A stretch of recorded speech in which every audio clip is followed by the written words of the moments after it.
រថយន្តដឹកជំនួយ100គ្រឿងចូលក្នុងតំបន់ហ្គាហ្សាខណៈអន្តរជាតិដាក់សម្ពាធកាន់តែខ្លាំងលើអ៊ីស្រាអែល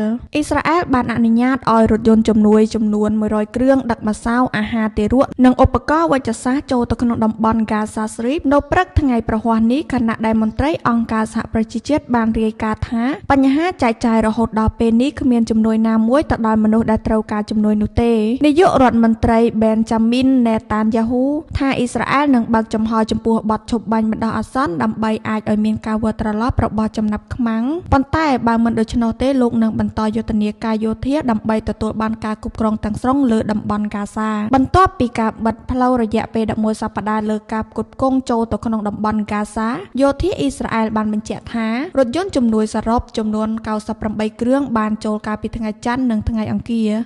ប៉ុន្តែសូម្បីតែការផ្គត់ផ្គង់តិចតួចបំផុតទាំងនោះមិនទាន់បានទៅដល់ផ្ទះបាយស៊ុបហាងនំប៉័ងទីផ្សារនិងមន្ទីរពេទ្យនៅហ្គាហ្សានោះទេនេះបើយោងតាមមន្ត្រីជំនួយនិងហាងដុតនំក្នុងស្រុកដែលឈរក្បែរដើម្បីទទួលការផ្គត់ផ្គង់ម្សៅបន្ថែមពីនោះលោកអាន់តូនីរ៉ាណាតនាយកប្រចាំប្រទេសនៃកម្មវិធីស្បៀងអាហារពិភពលោកបានឲ្យដឹងដែរថាគ្មានជំនួយនេះទេដែលជាចំនួនមានកំណត់នៃឡានដឹកទំនិញបានទៅដល់ប្រជាជនហ្គាហ្សាយ៉ាងណាក៏ដោយការបិទផ្លូវនេះបានធ្វើឲ្យប្រជាជននៅតំបន់ហ្គាហ្សាមានការតស៊ូអស់សង្ឃឹមកាន់តែខ្លាំងឡើងសម្រាប់ការរស់រានមានជីវិតទោះបីជាមានការកើនឡើងសម្ពាធអន្តរជាតិនិងក្នុងស្រុកលើរដ្ឋាភិបាលរបស់អ៊ីស្រាអែល